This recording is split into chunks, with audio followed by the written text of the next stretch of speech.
My name is Rex, and I'm here to talk about God. A little over 3 years ago, I had a near-death experience that pretty much changed my whole life. Changed my entire perception of reality, and definitely changed the way I live my life. And certainly the way I look at my relationships, what's important to me, all of it. But more to the point, it also opened me up and woke me up to God, to understanding what God really is. Now, please understand, as I say this, I'm not here to preach. I'm not going to tell you what to think. But at the same time, I feel very strongly that I need to share this experience with as many people as possible. So what I'm offering is food for thought, because it really is up to you how you choose to perceive reality and how you choose to apply it to your life. And ultimately, of course, how you live your life. So I hope just to give you something to think about anyways. I am writing a book. It's called My Experiment with Gravity, because I did have a bad fall. I went down almost 3 stories, headfirst on concrete. Was in a coma for 5 days, broke 20 bones, spent a month in the hospital, and had 2 years worth of surgeries and many hours of therapy to get to where I am now.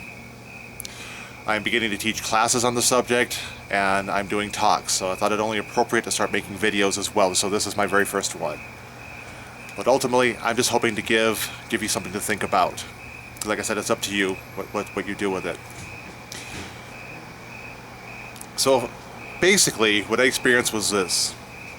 It was the essence of my own pure being. I could felt nothing but a true sense of my own self in the purest form. But at the same time, it wasn't just myself, but it was pure being in and unto itself. I experienced, in the purest sense, love. I could feel this profound sense of divinity and life, of mind, of spirit. But in the most true and pure sense, I had no concept whatsoever of my physical life, of myself as a person.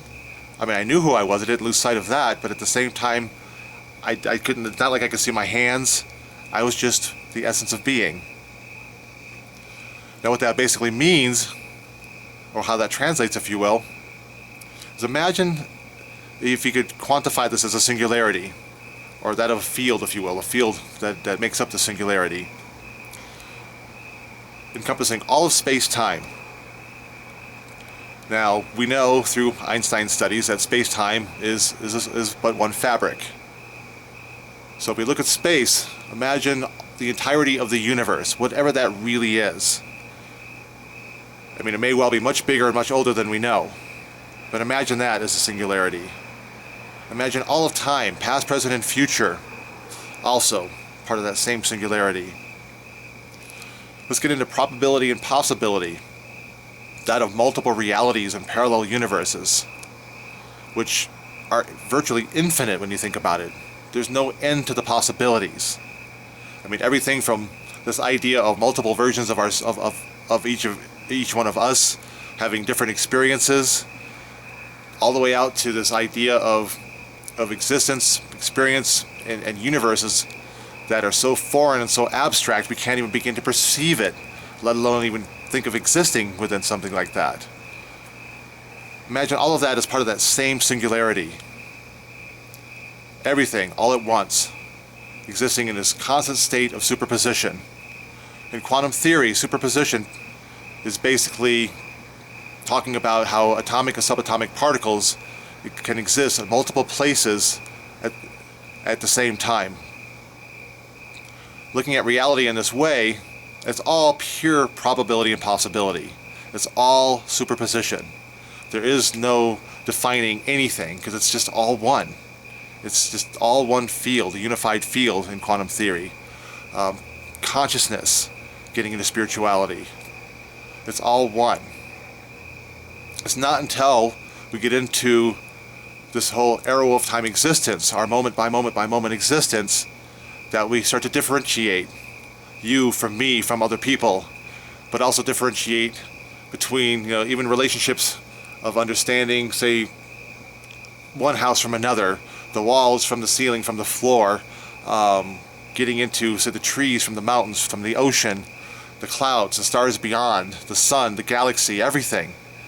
Getting into the dualities, the nature of duality of our existence, again, to help us to differentiate and actually incur these experiences, that of good versus evil, dark versus light, male, female, positive, negative, and so on and so on. It's through these dualities, through these different relationships and differentiations, that we can perceive and have these experiences that we have. And ultimately, and more people are starting to embrace this ideal, is that it really is, all of this really is the experience of God. This is God experiencing God's self through our experience as we experience God. And I put it that way, God's self, because God is really both male and female, but at the same time neither.